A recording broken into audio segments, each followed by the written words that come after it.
예, 연초에 아주 굵직한 외신이 이제 오늘 들려온 거죠. 김정은 북한 국무위원장이 중국을 전격 방문했습니다. 전격이라는 단어들을 여기저기서 많이 씁니다. 그만큼 예상을 별로 못했고 갑작스럽다라는 건데 여러 가지 해석들이 지금 나오고 있습니다. 왜 중국을 연초부터 방문을 했지? 게다가 잠시 후에 이제 질문을 드릴 겁니다만은 이번 방중 기간 동안에 또 김정은 위원장의 생일도 있다고 그러더라고요. 보통 생일 때는 초대하는 사람들이 이제 북한으로 와야 되는 건데 본인이 갔다.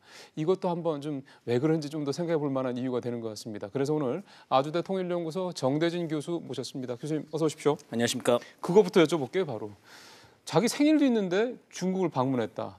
뭐 그만큼 뭔가 중요하다 뭐 이런 생각이 들긴 하는데 어떻게 보십니까? 네, 김정은 위원장의 이제 실용적이고 과감한 스타일을 그대로 보여주는 방중인 것 같습니다. 보통 작년에 3번 중국을 갔죠. 이번이 네 그러면 번째고. 이제 보통 의전이나 관례를 생각하면 이제 시진핑 주석이 한번 방북을 해야 될 차례인데 원래 온다고 그러지 않았어요? 그렇죠. 올해 온다고 했는데 지금 이제 뭐 북미 정상회담을 앞두고 이제 모종의 어떤 뭐 물밑에서 좀 이렇게 다 작업이 좀 이루어지고 있나 봐요. 그러니까 급한 사정도 좀 있고 중요한 의제, 작전 회의를 좀 하기 위해서 이제 의전대로 관례대로 한다면 시진핑 주석이 와야 하는 거죠. 기다려야 될 텐데 그러지 않고 과감하게 갔습니다. 그냥 뭐 의전이나 관례를 생각하지 않고 바로 그냥 4차 방중에 돌입을 했고 오늘 또 마침 생일이고 하니까 그런지 몰라도 중국이 굉장히 이제 성대하게 지금 맞이하고 있는 그런 분위기인 것 같습니다. 그러면 자기 생일 때 한 국가의 정상이 지금 다른 나라를 갑작스럽게 방문을 한 건데 물론 뭐 그 사이에 뭐 여러 가지 이제 준비들을 했겠습니다만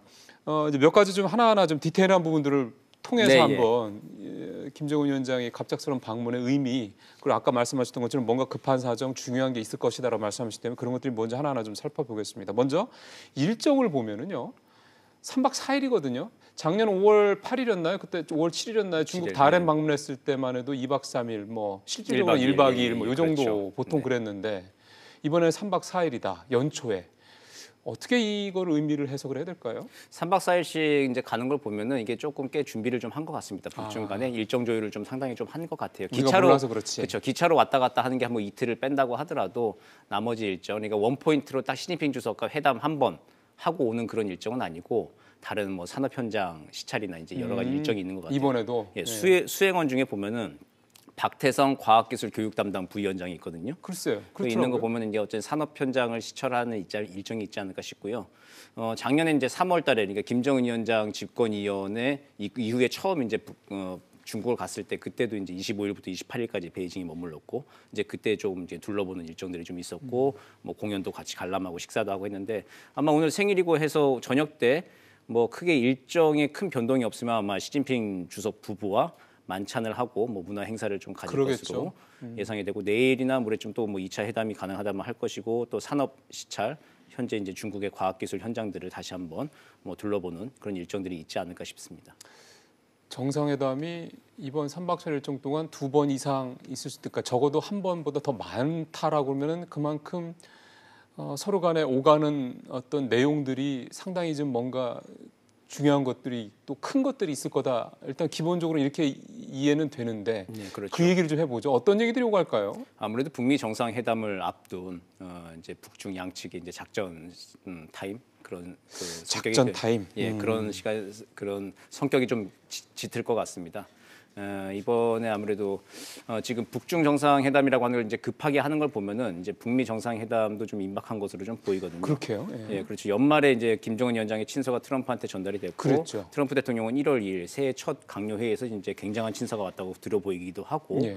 그리고 몇 번에 걸쳐서 이제 북미 정상회담을 곧 하겠다라고 하는 걸 공언을 해놨습니다. 그런 상태를 보면은 북미 간에도 정상회담에 관련된 여러 가지 조율이 좀 있는 것 같고, 임박했기 때문에 어쨌든 북한과 중국의 정상이 지금 만나서 미국을 놓고 이 한반도 문제를 어떻게 같이 공동 대응할 것인가. 라고 하는 이야기를 나누는 시간이 될 것 같습니다. 작년에 김정은 위원장이 우리는 한 참모부라고 하는 표현을 썼거든요. 시진핑 주석이랑 만났을 때. 한 참모부? 예, 그 북중이 우리는 하나의 참모부다. 이제 사회주의식 용어인데 우리는 하나의 참모부라고 하는 표현을 통해서 동맹을 다시 한번 확인을 했죠. 그래서 하나의 참모부에서 지금 이제 작전 회의를 하고 있다고 보시면 될 것 같습니다. 그 지금 하나의 참모부 얘기도 하시고 또 작년에 이제 5월 달에 다롄 갔을 때도 정상회담 앞두고 한 달 전에 이제 그렇죠. 가서 예. 만났던 거였잖아요. 그때도 이번이랑 비슷한 성격이라고 말씀을 하셨고 그래서 근데 이게 북미 정상회담이라는 건 이제 실질적으로는 주체가 북한과 미국이지 않습니까? 그러니까 미국 입장에서 봤을 때는 썩 그렇게 유쾌한 모습은 아닐 것 같아서 말이죠. 예, 그렇죠. 그 지난해에도 그 여름이 지나간 이후에 트럼프 대통령이 중국에 대해서 불만을 토로했었죠. 예. 북한에 김정은 위원장하고 나하고는 굉장히 사이가 좋은데 그러니까요. 중국하고 나하고 시진핑 주석하고 나하고 조금 문제가 있어가지고 지금 비핵화 문제도 잘 안 풀리고 있다. 그런 식의 불만을 토로했죠. 심지어 일각에서는 이간질 얘기까지 나왔어요. 그렇죠. 이제 그런 것 때문에 좀 우려스러운 면도 있는데 그것 때문에 오히려 북한은 또 중국과 더욱더 밀착을 하려는 것이죠. 무슨 말씀이세요, 그거? 북미 정상회담을 앞두고 몸값을 더 키우는 거죠. 덩치를 더 키우고 중국을 등에 업고 미국과 만나야 어쨌든 그래도 대화력, 지렛대가 생기는 것이니까요. 그래서 이제 북중 동맹을 포기할 수 없는 것이죠. 북한 입장에서는. 그러면은 교수님께서 보시기에는 북한의 그런 협상 전략이 미국한테 먹힐 거다. 그러니까 북미 협상에서 일종의 이니셔티브, 주도권을 줄 수 있을 거다. 이렇게 보세요? 예, 그렇게 하나의 카드를 더 얻는 거죠. 그러니까 중국 입장에서도 만약에 미중 무역 전쟁과 직접 힘을 이제 겨루고 있는 상황인데 굉장히 정말 부담이 된다, 정말 안 된다라는 상황이었으면은 오지 말라고 했을 거예요, 아마. 그랬는데 이제 오라고 해서 만난 거 보면은 아마 시진핑 주석과 트럼프 대통령 간에는 북한 비핵화에 대해서 지금 뭐 연말을 기점으로 모종의 어떤 합의가 있을 거라고 좀 보여집니다. 트럼프 대통령도 아주 좋은 통화를 했고 북한 핵 문제에 대해서 100% 우리가 동의했다라고 한 얘기를 했는데 그때 이제 미중 정상 간에는 비핵화 문제에 대해서는 뭔가 모종의 합의를 좀 한 것 같습니다. 그래서 그 합의를 이번에 사항을 직접 듣기 위해서 김정은 위원장이 갔을 수도 있다. 네, 방중을 한 것이 아닌가. 그리고 시진핑 주석이 오시라 이제 그렇게 해서 오늘 날을 잡아서 간 거 아닌가 그렇게 생각이 됩니다. 지금 제가 뭘 여쭤보려고 그러냐면요.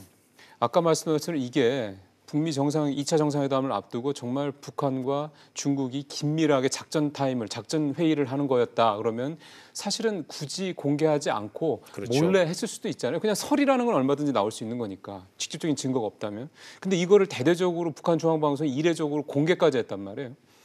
그러면 이걸 공개했다라는 거는 북한이 별로 안 좋아할, 아니 미국이 둘이 만나는 걸 그렇게 썩 달가워하지 않는 거를 알면서도 이걸 공개했다라는 거는 그러면 협상에 도움이 될 거다라고 그렇죠. 봤다라는 거죠. 예, 그 어느 정도 이제 북미 정상회담으로 가는데 이번 북중 정상회담이 걸림돌이 되는 것은 아니고 미중 정상들이 합의한 수순에 따른 어떤 그 단계가 아닐까라는 생각이 좀 드는 거죠. 그럼 미국도 알고 있었다는 얘기네요. 미국도 이제 알고 있었을 거라는 판단이 되고요. 안 그렇지 않고서는 이렇게 대대적으로 알리면서 지금 뭐 개선 장군처럼 이렇게 베이징에 입성하는 것이 그림이 나오긴 쉽진 않죠. 작년에 3월달에 처음 갈 때를 한번 생각해 보십시오. 그때는 김정은이 갔는지 안 갔는지 굉장히 도착하는 순간까지 의문이었거든요. 그리고 베이징역에도 아주 검은 철벽을 치고 그랬었는데 오늘 같은 경우에는 굉장히 이제 뭐 개성 장군처럼 이제 입성을 하게 되는 그런 베이징에 들어가서 지금도 아주 정상적인 외교 일정을 소화하는 것으로 보면은 북미 간의 미중 간의 일정의 모종의 합의가 있고 앞으로 북미 정상회담으로 가는 디딤돌이 지금 나아지고 있지 않나 싶습니다. 그러면 마지막으로 네, 예. 교수님 말씀을 쭉 들어서 제가 남는 생각은 느끼는 그 생각은 이번 2차 북미 정상회담도 괜찮을 것 같다 뭐 이런 생각이 드네요. 예, 기본적으로 북미 정상회담은 열릴 겁니다. 어떤 우여곡절이 예. 있겠지만, 근데 그 내용과 결실이 문제일 건데 북미 정상회담이 언제쯤 열릴 수 있는지 그 관전 포인트는 작년의 경우를 보면은 3월 25일부터 28일까지 김정은 위원장이 방중을 한 직후에 폼페이오 장관이 방북을 했거든요. 네. 부활절 휴일을 겸해서 이제 폼페이오 장관이 만약에 이제 방북을 하면서 김정은 위원장을 직접 만난다. 이제 그걸로 북미 고위급 회담을 가름한다. 그러고 나서 북미 정상회담을 가겠다라고 한다면 북미 정상회담 자체는 생각보다는 조속한 시일 내에 열릴 그러게요. 것으로 예상이 됩니다. 작년에 5월 8일 날 다롄에서 만나고 시진핑이랑 김정은 위원장이랑 그다음에 6월 초에 6월 12일 날이었나요? 그렇죠. 6월 10일 날 예, 북미 북미 정상회담. 정상회담 1차 정상회담 열렸으니까 대략 한 달 정도 그 차이란 말이에요.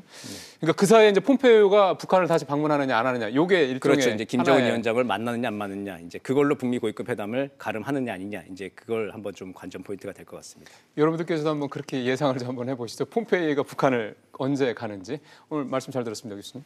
감사합니다.